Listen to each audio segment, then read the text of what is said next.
In tonight's episode, I'm talking to Ridwaan Syed down in Durban.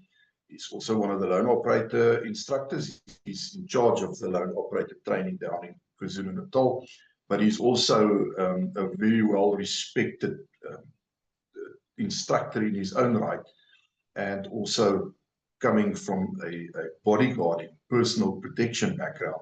The man is our hive of information, and we are talking very specifically about EDC options, everyday carry options.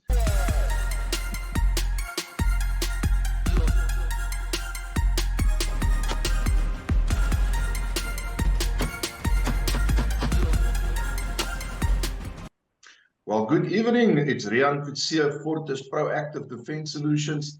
And tonight I am talking to Ridwaan Syed down in Durban again. Ritz, how are you doing? Nice to see you again. You too, Rian. All good on our side. Busy. We've been keeping ourselves busy with a number of different things. And you? You good? Keeping yourself out of trouble. That's always a good thing, yes. Yeah. This side is great. It's just, it's amazing how winter literally changed into summer overnight. Overnight. Okay. We didn't have, there wasn't like mild temperatures. We were having nice cool temperatures. The next day it was hot. And that's where we seem to be stuck now. So it seems to be, it's going to be a long summer. Good. Welcome, everybody. We are going to be chatting tonight about a subject that gets discussed all the time. So we make a point of discussing it because there's always something to learn, always something new. We're going to be talking about EDC options, everyday carry options, and specifically with Ridwaan. Ridwaan is in charge of the loan operator training program down in KZN. And a very valuable, very valued, and highly trained instructor down there. You also do train. Well, I mean, you've been doing training for a very long time, haven't you? Yeah. For most of my career, I've been training as well, because I always felt that the highest point one could get to as a professional is to be able to impart knowledge. So I try to become a trainer as quickly as I can in the various different specializations that I've been busy with. Yes. Yeah. So that also means that you obviously tend to go around with your firearm on you, because that's what you tend to teach your students. So I want to talk you through a little bit of your opinion. How do you see everyday carry?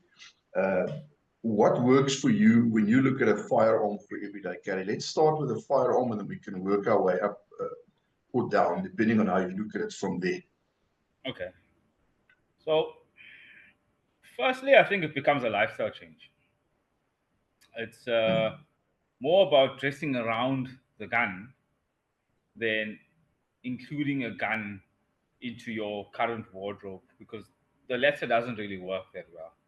Often, people who work in a particular space are working around people who are not gun friendly. So, you might want to conceal this firearm to the extent that nobody even knows that you carry a firearm in your workplace. This is a common problem that we face, especially in a society where it's rampant with crime, and often people associate weapons with criminals. They don't think that when something bad is about to happen or has happened, no matter who they could be, even if they're somebody who's anti-gun, they press a panic button or make a phone call, and an armed person comes to save them, whether it be security or police. Yeah, yeah. So I think dressing around the gun is a big one. And before I go into the gun, I think choosing pieces of clothing, choosing garments that do not become a hindrance to you carrying a fire. The whole, we spoke about it in the previous podcast, the whole idea of concealed carry is keeping that gun concealed, or else it defeats the purpose. You don't want to tell somebody from a mile away that I'm carrying a fire, because they're just going to prepare better. Good shoes, good footwear, that's a big one. Often people tend to neglect that. You'll find in the South African setting, people running around with flip-flops. You even find some people might not even wear shoes, depending on where they are in a certain setting. And that's okay, but if you're in a public domain where anything can happen, you're in unfamiliar spaces with, often I say, with unfamiliar people, you better prepare and expect the unexpected. And you don't want to be able to, you don't want to have to now find your shoes, or you end up leaving your shoes behind, or you find the type of footwear that you're wearing just doesn't work, end up breaking your toes and breaking your ankles and things, twisting your ankles and things like that. All right, then a belt, having a good quality belt. Like for us, we import core essentials into the country. We've been doing it for a couple of years now, and we've used and relied on core essentials, ratchet belts, and previous to that, Cobra belts for quite Yeah. some great success. And that's because of the rigidity and dependability of these belts. Having our gear in the right place, having enough gear on me. Often, if you don't have the correct belt, if you don't have a proper gun belt, you cannot carry enough gear, enough the necessary things. Even if it's just a proper firearm with a spare magazine, it makes it hard if you don't have a decent belt. And a lot of serious South African firearm owners, whether it's for EDC, whether it's for sport shooting, duty environment, close protection, have invested in belts like the core essential belts, for example. There are others out there as well, and it's serving them well. We've sold thousands of belts. That'll tell you, and everything that you buy should be of quality because you buy it once. Like for example, the holster as well. You're gonna buy a good quality holster once and replace that holster maybe every 2 years, maybe longer. Like I've got a holster now that I've been using, a Safari Line holster, and it's served me well so far. But no complaint. The retention is still the same as day one. It's adjustable, and yes, it costs 3 times the price of some of the other holsters that you pick up Sure. around the corner or in your local China mall. But you save yourself a lot of headache. You save yourself a lot of run around in the long run. When you buy quality from the beginning. And then once again, um, for every day with my firearm, if I'm not in a duty environment, like right now, you can't see when I'm wearing duty pants. But if I'm not in a duty environment for like civilian EDC, I'll carry a spare magazine either on my belt or in a similar position in a neo mag, one of those pocket clips in my pocket. And then when I go to the shooting range, like my last club shoot that I did recently, I ran my EDC setup. I ran appendix inside the waistband with the gun that I usually carry for EDC concealed carry. I ran the mag in the pocket clip with the neo mag. Everything the way I would do it if I was just walking around as a civilian, my family. Which So is, I mean, that's obviously important, and I think you probably often find people who will not do that on a regular basis, that's true. and they will test this under the level of stress that it's the situation like a confrontation with a criminal tends to deliver, and that's a bad time to test anything. Absolutely. We all know the old adage: if two is one, one is none. And today, actually, as a matter of fact, I lectured to duty personnel. I was teaching them some vehicle counter ambush, vehicle stops, and that kind of stuff. And I was saying to them, guys, if two is one, one is none. I often come across police members even that are carrying just a pistol, not even a spare magazine, just a pistol. Wow. And if that pistol fails you, that magazine is faulty. Or let's say you're up on a bridge and for some reason you press the magazine release button, the magazine falls out. What are you going to do now? You've got a useless tool in your hand that you really can't do Mm. much with. And people tend to think that, oh, yeah, you're paranoid and you are just over the top because you carry this and you carry that and you train like this and train like that. Let's go back just 4 years to July 2021 in Durban, and all us normal, trained, clear Yep. thinking, prepared citizens, we suddenly became heroes without even doing anything. Everybody, the phone was ringing like crazy. Oh, do you have a gun to loan me? I'm like, how does that work? There's no such thing. Even if it's a pellet gun, even if it's a paintball gun, that's what they were telling me. I'm like, guys, sorry, man. I Mm. warned you about this for years. I advised you for years. You didn't do anything. sorry, I really don't have anything. I can't take what I've got and give to you. You know. No. So yeah, let's talk about the gun, Rian. There's a lot on the market, and I'm old-fashioned. Personally, I'm old-fashioned. I like guns that work. I like guns that are gonna work when the odds are against me. I'm not gonna advertise for one particular brand, but you probably can tell what I carry. I want a gun that I can walk into any gun shop and I can buy magazines for that gun. I can buy a holster for that gun.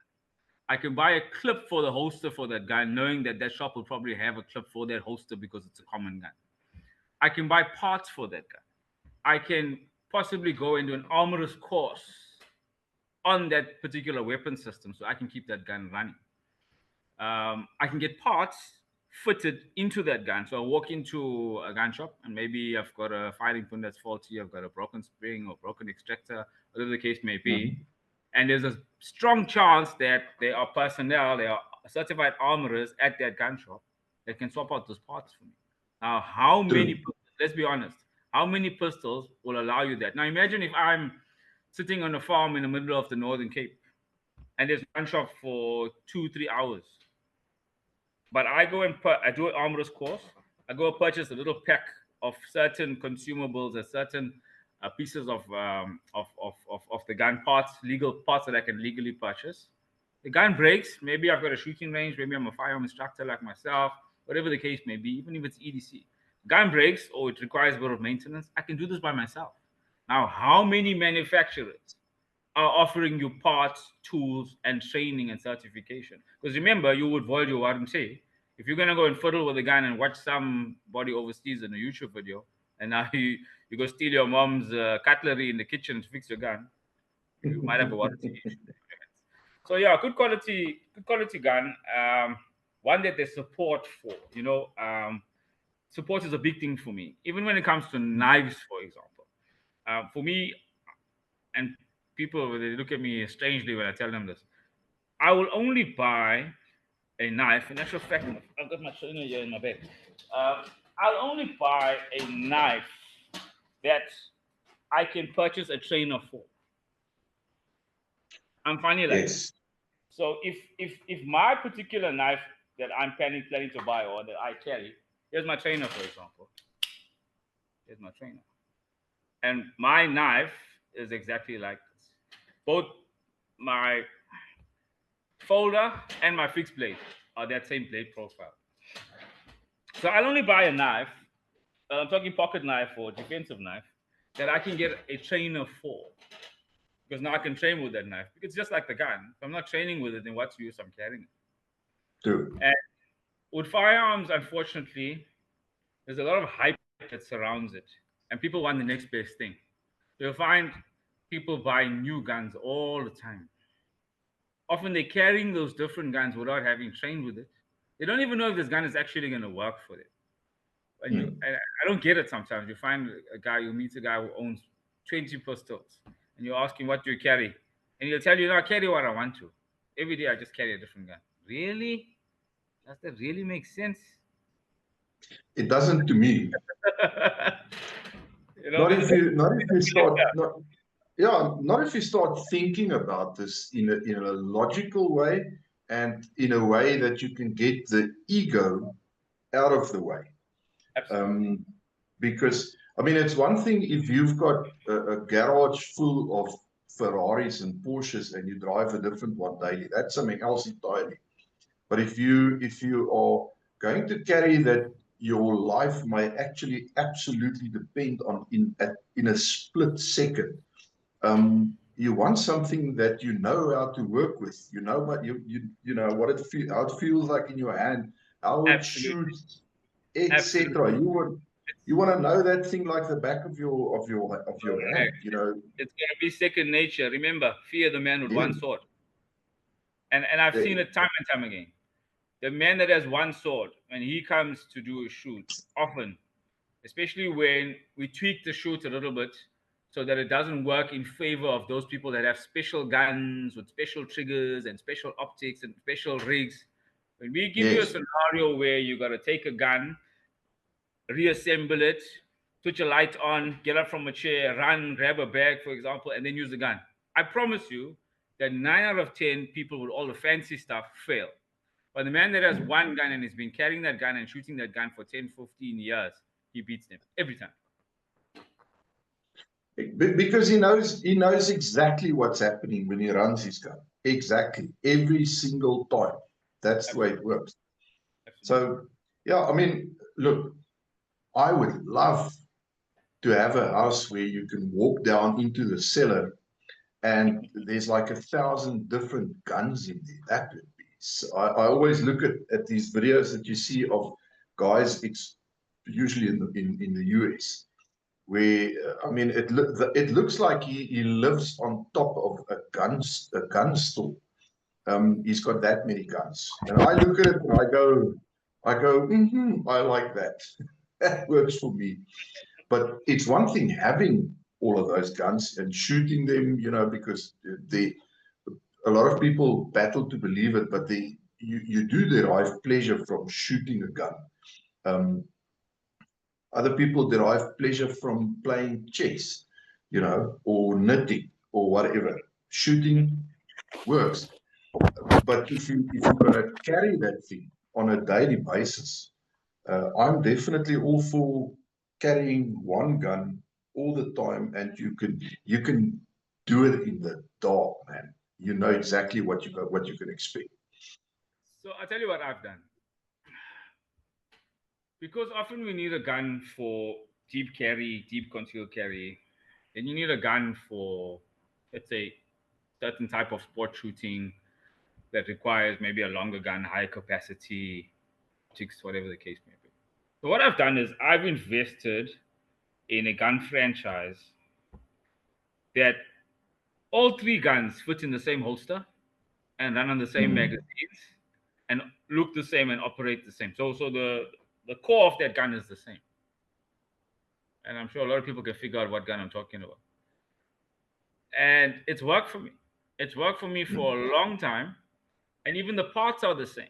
Even the way that it operates on the inside, if I go on an armorer's course, the skills that I've acquired in that course allows me to fix, repair, and maintain all three of those guns and all three sizes. It's pretty much the same thing. Now that makes sense for me.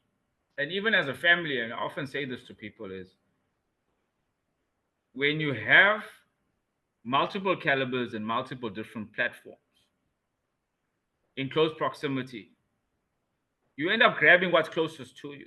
What's the chances that you're going to grab somebody else's mag that doesn't work in your gun? And it happened to me many years ago, because there was the whole 40 Smith & Wesson craze. And doing police work, I saw a lot of people, a lot of victims, a lot of suspects getting shot with 9mm parabellum. Sometimes even the bullet bounces off the head and stuff. And they survived with 9mm. So there was, in the late 90s, early 2000s, mid 2000s, this internationally, this 40 Smith & Wesson craze. So I invested in a 40 Smith & Wesson Glock. And lucky for me, this didn't happen in a life-threatening situation outside. It happened on a shooting range. But I was doing a shooting exercise, and I grabbed a magazine for a 9mm para, put it into this gun, and it just didn't work. Tap, didn't work. Only to find that I had a magazine that looked identical to the one I should have had, but it was a totally different caliber. Now imagine if this had happened in a contact situation, in a home or in a vehicle. Maybe I'm driving with a family member, or I'm sitting at a family braai, and I grabbed the wrong magazine. That could have been a fatality for me. We wouldn't be having this conversation now. No. Definitely not. No. Yeah. So I think we've covered guns, firearms quite extensively now. I just want to mention something that I remember when we had a shop years ago, and a guy walked in, and he was with somebody, and he was definitely trying to impress this other person, but he wasn't impressing me though. And he was talking about him and his shotgun. How, like he went like this, we like this. I just anything comes at me, I take my shotgun and I nail them, and that's the end of it.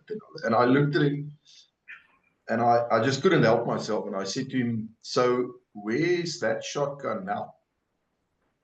And he says, "What do you mean?" I said, "Well, where's your shotgun right now?" Mm-hmm. It's in the safe, obviously. I'm like, okay, and if you walk out the shop now and people try and hijack you in the parking train, what you gonna do then? Now your shotgun is in the safe. And he actually didn't take kindly to it.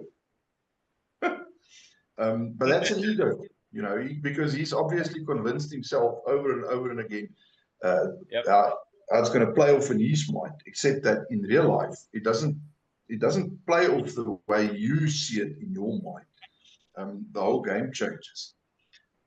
When it comes to different options for everyday carry, um, with or in conjunction with a firearm, or if you do not have a firearm, because let's face it, many people do not have firearms.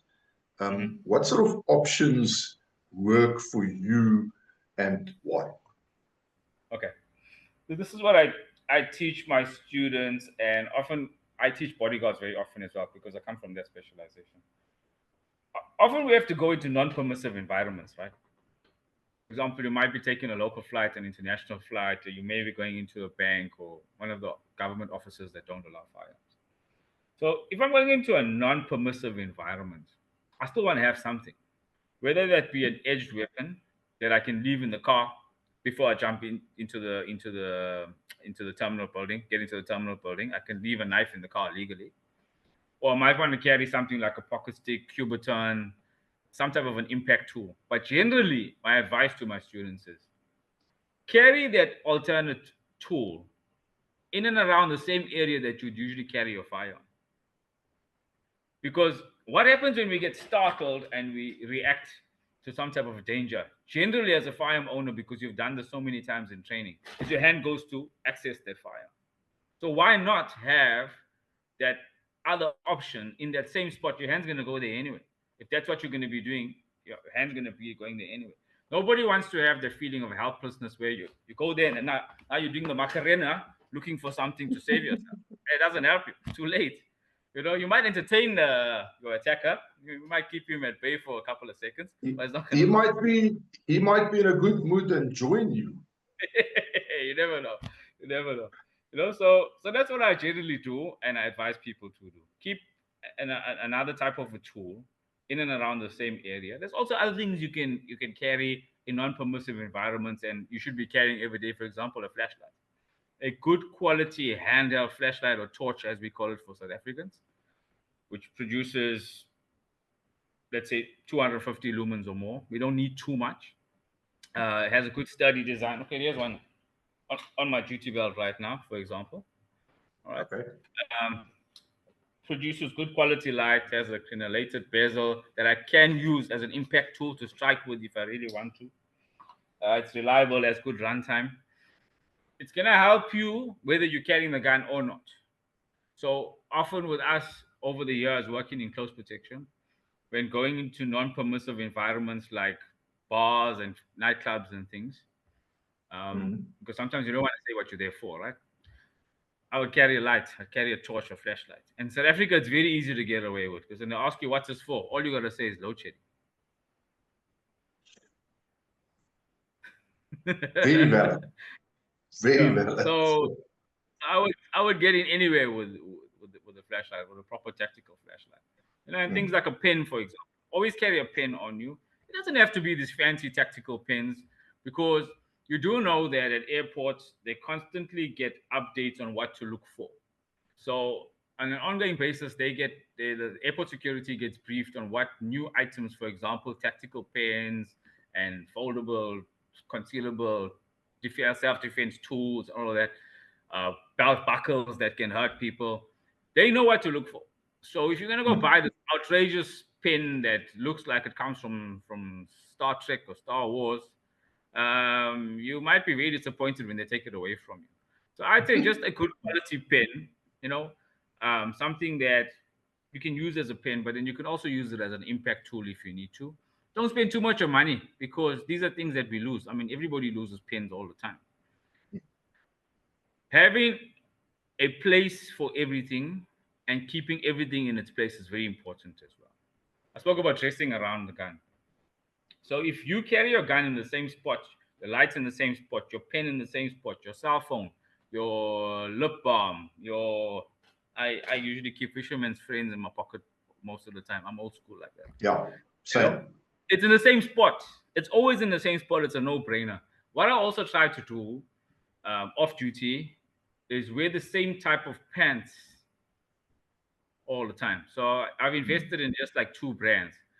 I've got a brand that I use for like cargo pants and a brand that I use for jeans. And that's what I wear. I know in which pocket I've got each thing. And if I need to adjust it a little bit, I know because I'm wearing those pants on that day where it is. So for example, my tourniquet in my 511 pocket, there's a little pocket in the front there. My ETQ tourniquet fits perfectly in there. I know that it's there. I know if I'm wearing those pants that TQ is in there. You know, so dressing around the gun, having a place for everything. When you speak about lights, there's also the presence of weapon lights these days.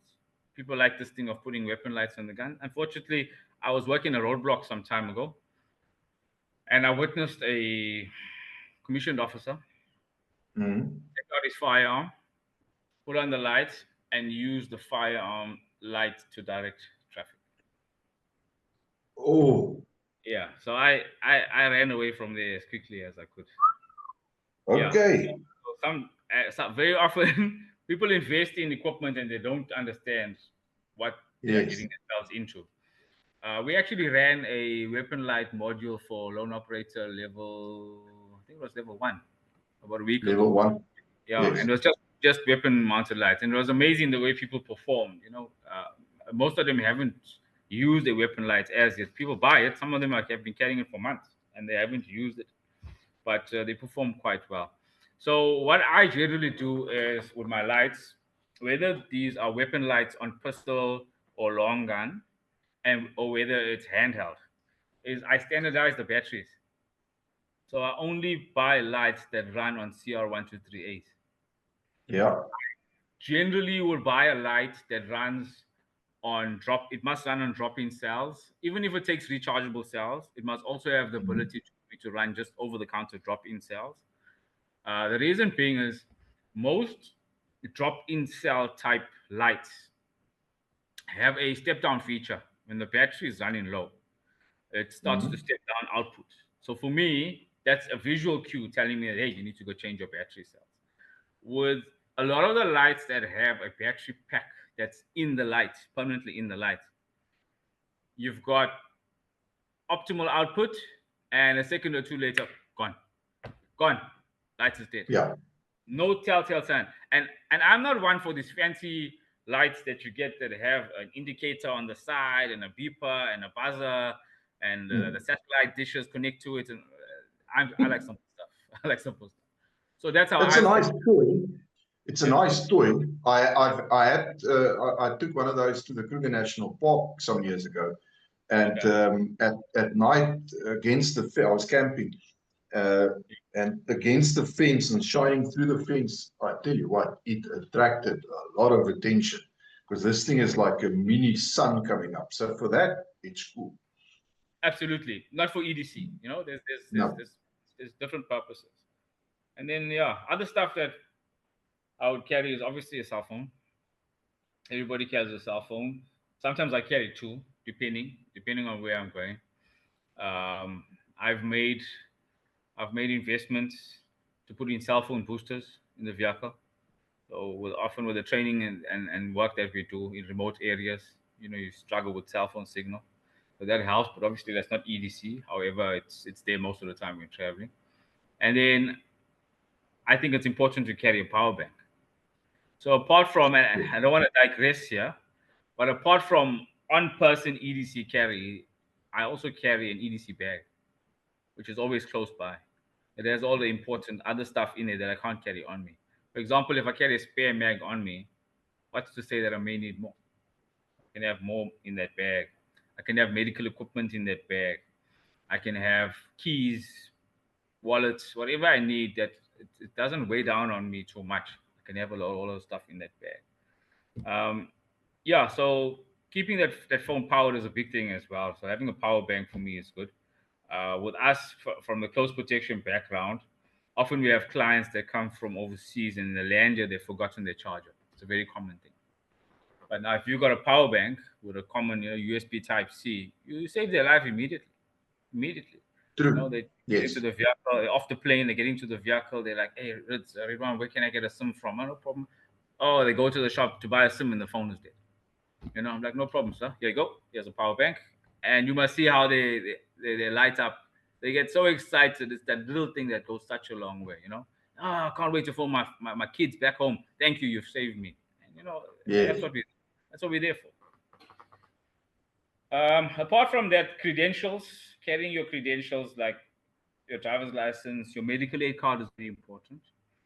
Something that we've always practiced in a duty environment is we carry a biographical data and medical card.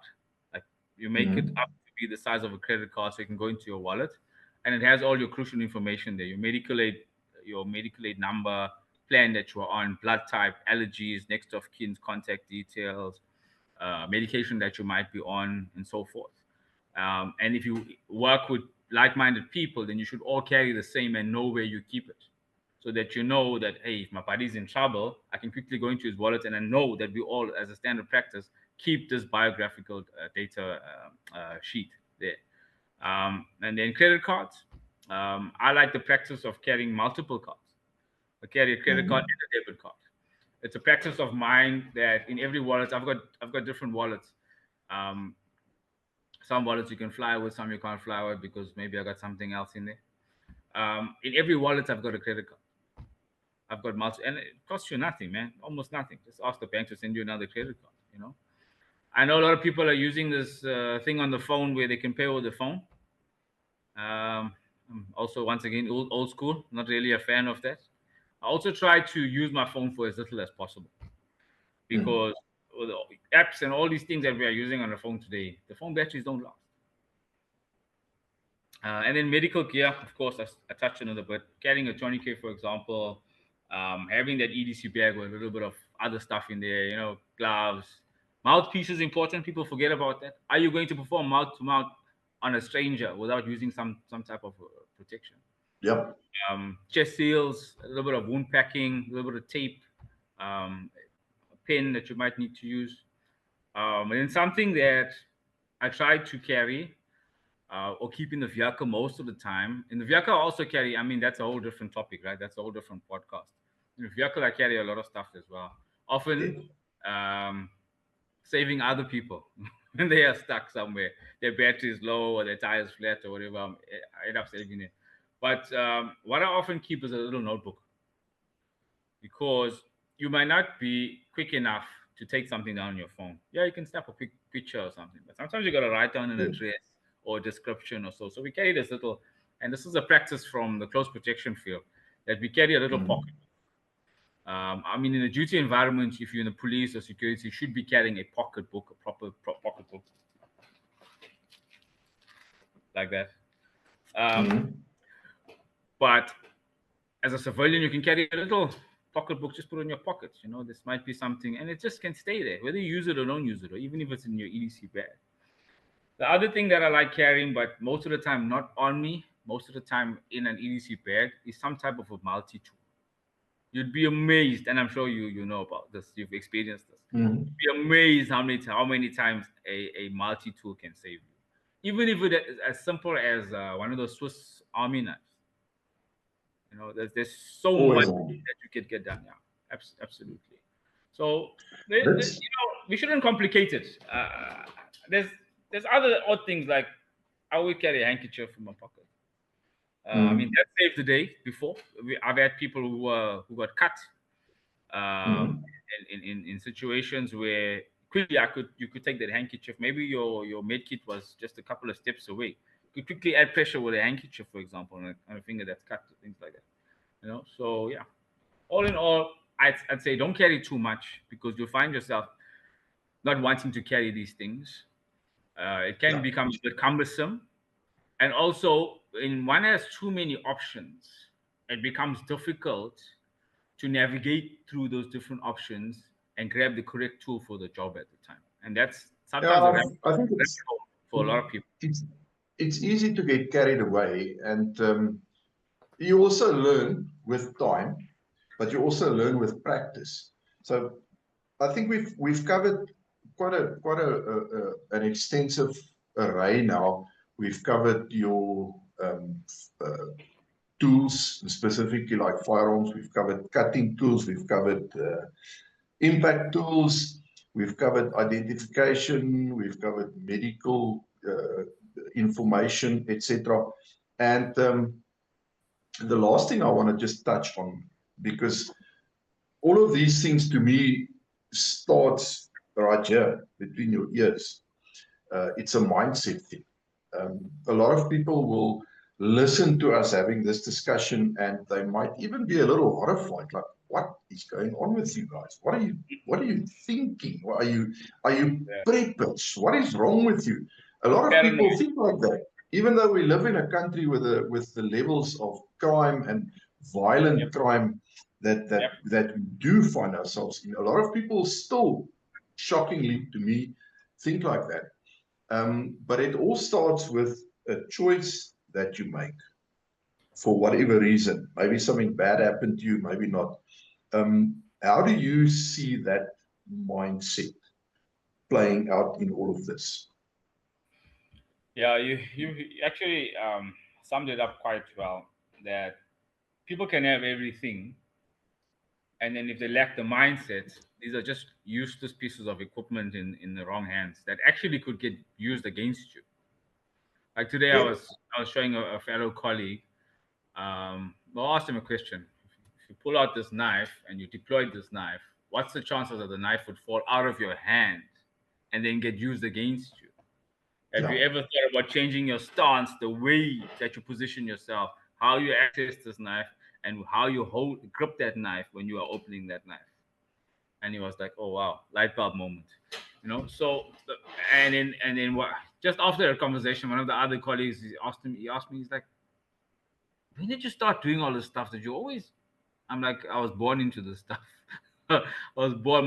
My dad was an instructor in the military. I was born into the stuff. I was marching and saluting from a little kid.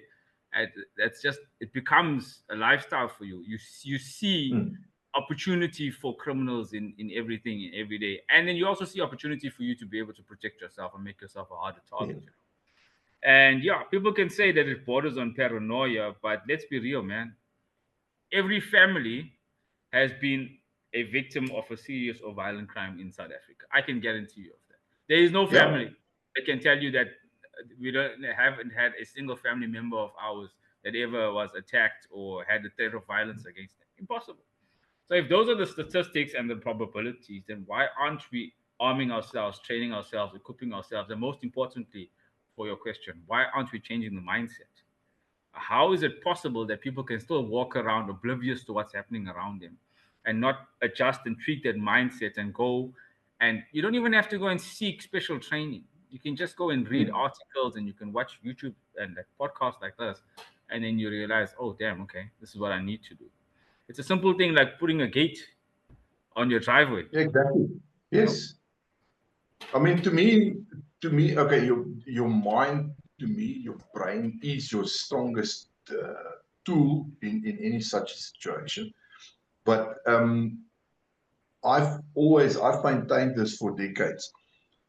You can invest in firearms, you can invest in bladed weapons, you can invest in all of that.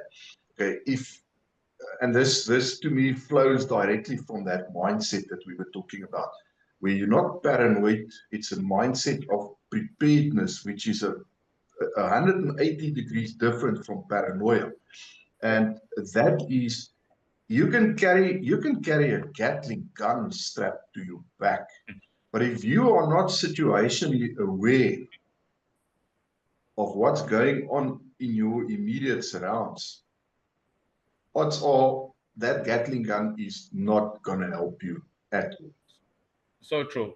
Often when I teach self-defense, you know, we've got this program that we teach called "My Mom Was My Bodyguard," and we also do free talks for the corporate community in the area where we are based.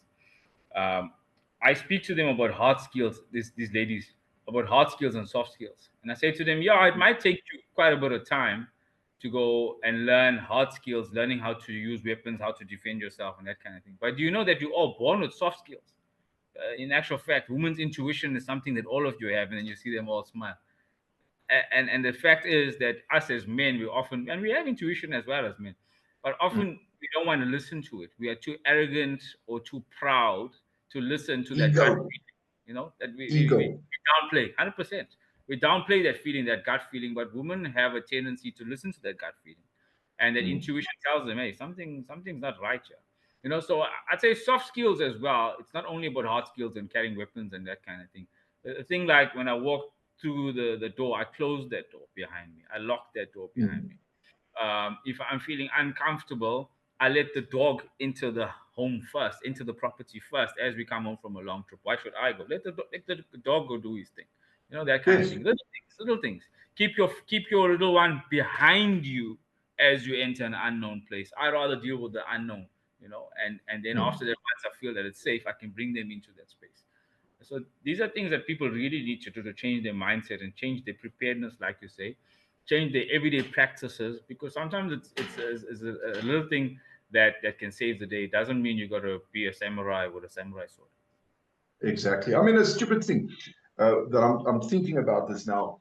I was at a sports event, a sporting event the other day with good friends of mine, and I mean, there was a lot of people. Yeah. It was busy. And she asked me, "Don't you want to? I need to go to the bathroom. Don't you want to just walk with me?" I said, "Sure." And I walked with her. And when we got there, I actually popped my head in and I shouted, "Anybody here?" And I checked. And when I felt okay, because there was nobody inside at that moment. So I said to her, "Wait here." And I quickly popped in and checked. And then I came out, it was quickly done. I wasn't bothering around. And I went out and I said to her, "You can go in." And she looked at me like, I waited by the door. And when she came out, again, she saw me standing there and she's like, "You waited for me?" I said to her, "Yes, I waited for you. That's what I do." It's not because I'm trying to be a smart ass or a hero or anything, but to me, it's just a case of if something happens, I want to be there. That's who You you are. know, if she screams all of a sudden, I want to hear it. I want to be able to hear it. I want to be able to go and assist like immediately, not 5 minutes later. And it's not because I think I'm Superman or anything. I'm very far from it. But to my way of thinking, that is just the sensible and the safe way, or the safer way of doing things. And she Right. was very surprised. This has never happened before. Okay. And I said to her, that to me, I don't know, that's like breathing. It's like when I have coffee with one of my lady friends, and when we're done, I walk with her to a car, give her a hug, goodbye, watch her drive off, then I walk to my car. To me, it's just the way I do it. It's not because I'm trying to be this big gentleman or anything. It's from a safety perspective for me. I just feel better like that. That part I can still have some control over. When she's driving away home, I can't control anything about that. And I just want to, it just makes me feel better. That's it. But that's the mindset. That's the Rian, mindset. you spoke about being sensible now, and something came to mind. You know how often we come across people, especially from the policing environment, who carry guns when they are on shift, and also people from the sport shooting environment. That when you ask them what they carry every day, they say they don't carry a gun. And you Yeah. talk about Yeah. sensible, and I'm telling you, it happens all the time. We come across it all the time. Where's the sense in that? Where's the sense in that? And yet, these people can shoot their guns competitively really well, or they Mm. work as policemen and security personnel. Even they are notorious for it. That security personnel, because they don't get a police issue 108 pistol, They usually just book out a firearm on shift and book it back. That many of them will not go and invest. I mean, you've already got the proficiency and the competency. All you got to do now is buy the gun. But they won't go and invest in even the cheapest second-hand gun out there. And it's like, yeah, I carry a gun when I'm at work. Yeah, that doesn't matter. That's your job. You're Yeah, more important. It's to protect your family. yeah. No, it's odd. It's odd. I once spoke, and I'm gonna end after this because we can carry on like this we can make this a Joe Rogan 3-hour podcast if we carry on. It's such an interesting topic to talk about. I can never get enough of it. But I once spoke to a group of young ladies at a university, and I said to them, "Do any of you carry a flashlight?" No. And I said, "Why not?" And they're like, "But there's lights everywhere." So I said, "Take a walk with me outside." We went to the parking. I said, "When you leave this building and you go to your residences, you're going to have to walk through this parking, right?" And they're like, "Yeah." I go, "Where's the lights? Look at all the dark spots." Okay. And then I took my flashlight and I pointed them out and I said, "There, so one of you go and stand under that tree in the dark so you can," and the rest walk past and see, "Can you see her?" "Well, no." I said, "Well, can you see her now?" "Oh, yeah, no, they can." I said, "Well, there's the surprise element taken care of." Lots of people are going to look at you like, "But do you really care?" You shouldn't. Well, Ultimately, it's I your don't. safety. Exactly. My safety counts more than your feelings at the end of the day. If something happens to me, if you are upset with me for shining a flashlight around in the parking train, if something happens to me, you're not going to come rushing to my defense. No. It's going to be my problem. So if you think I'm being odd for swinging my flashlight around, enjoy the feeling, because it doesn't bother me. That's the thing. And it is enlightening to realize when we look at specifically the lone operator courses, how people just keep on coming and how they just keep on coming back. So that mindset, that way of doing things, that way of almost living, the way of thinking, it's definitely, I think it's safe enough to say that it's spreading. It's not something that's fading and becoming more and more scarce. And if you look at things like this incident with Ian Cameron now in Cape Town, he's the police portfolio chairman, right? Yeah. If you look at the online commentary and videos and podcasts and interviews and stuff, you get the clear impression that by far the largest percentage of people are going valid. Somebody comes at you with a brick, your life is in danger. He can really, at the very least, he can seriously injure you with it. So that to me is hopeful. That's the kind of things that, unfortunately, in our society, we need to see, because the more people who become or get themselves better prepared, the more difficult we are going to make the lives of these human predators who prey on us. Yeah, absolutely. I mean, we live in the best country in the world, but there's so much that we've got going for us. It's remarkable when you travel overseas how much you miss home. And it's little things. I mean, little things like food and culture, language, diversity, Humor. Ubuntu. Humor. And yeah, man, we can only make things better. And I say this to people all the time. We need to unite. The good people outnumber the bad people. Anyway, the good people outnumber the bad people. Just imagine if we could mobilize, train ourselves, mobilize, stick together. We'd turn the tide against crime like this overnight. Absolutely. Absolutely. Amen to that. Ridwaan, I'm going to end this there. Thank you so much for your time. And I just want to remind the viewers and the listeners that we now also have a podcast called Quick Shots on, and now the name's out of my head. That happens.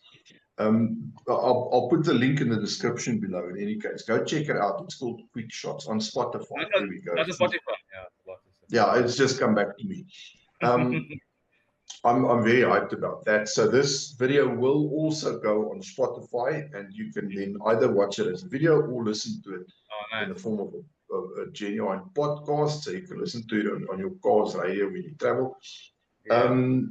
If you are interested in finding out more about the loan operator training courses that we kept mentioning in between, again, there will be a link on the screen, and it will be in the description below. Check it out and get some more info on it there, and then we hope to see you on a range one of these days.